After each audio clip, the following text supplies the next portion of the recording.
गोटे समय कथा अटे गोटे लोक थिला जे निज फैमिली सह बहुत खुशी रे रहउतिला। तार फैमिली रे तार वाइफ आउ तार 5-6 वर्षर गोटे झियो थिला।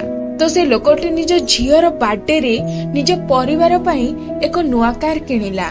यह देखि करी परिवारर सब लोक बहुत ही खुशी होई गले। आ सबुठारो अधिक से लोकटीर झियो यह देखि करी खुशी होई गला कि तार बर्थडे रे तार पापा एक नुआ कार किनी अछंती। एबे ता परदिन से लोकटी जतबळे निदरु उठिला तो से देखिला कि तार झियो गोटे मुनिया पत्थर रे से नुआ कार रे किछि लेखुथिला, जेउथि जगु से कार उपरे स्क्रैचेस आसुथिला।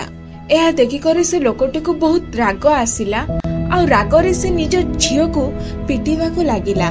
से लोकटीर राग इत्ते जोरे बढ़ी गला कि से रागरे घरे रखा होइतबा एक बैट रे निज झियो को पिटिबा को आरंभ करी देला। आ सेतबळे ता झियो बेहोश होई गला। यह देखि करी से लोकटी को रियलाइज हैला आ से होश रे आसिला। से निज हाथ रे धरि देवा बैट को फिंगिला आ निज झियो को सेही कार रे हॉस्पिटल नेकी गला। हॉस्पिटल को नेकी जीवा परे जाना पड़िला कि से झियोटी मरी सारी थिला। यह सुनिया परे हठात से लोकटी भांगी पड़िला।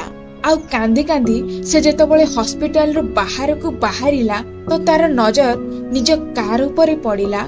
आ से देखिला कि तार झियो सेही मुनिया पत्थर रे सेही कार ऊपर लिखितिला कि आई लव यू पापा, यू आर माय हीरो।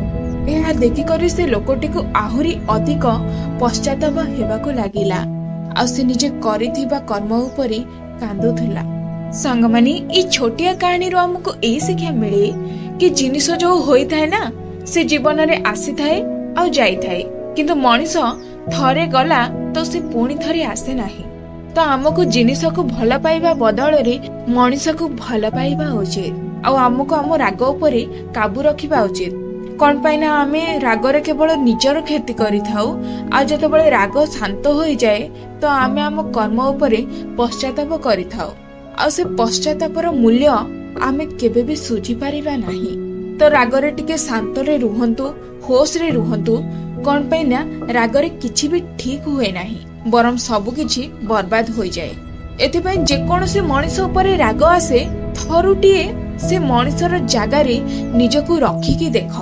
ए भाबिकी देख कि सही जिनिस जदि आपणक हाथ रे होई थांता तो आपण थोड़ी ना निजको मारी थांते ना निज ऊपर थोड़ी ना चिलेई थांते, बरम आपण ताको नॉर्मल भले नै करी भुलेई देई थांते।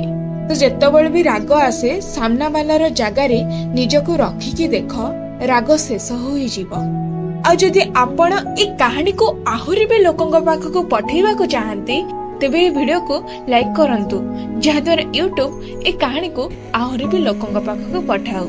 आ जदि हम कहानी भलो लागि छि आ किछि सिखिबा को मिली छि तेबे हम चैनल को सब्सक्राइब निश्चय करंतु, कारण मु मिसुची आपनक सह नेक्स्ट कहानी रे। से पर्यंत अपेक्षा करंतु आ खुशी रे रहंतु आ जीवन रे आगु को बढ़ंतु। Wish you all the best.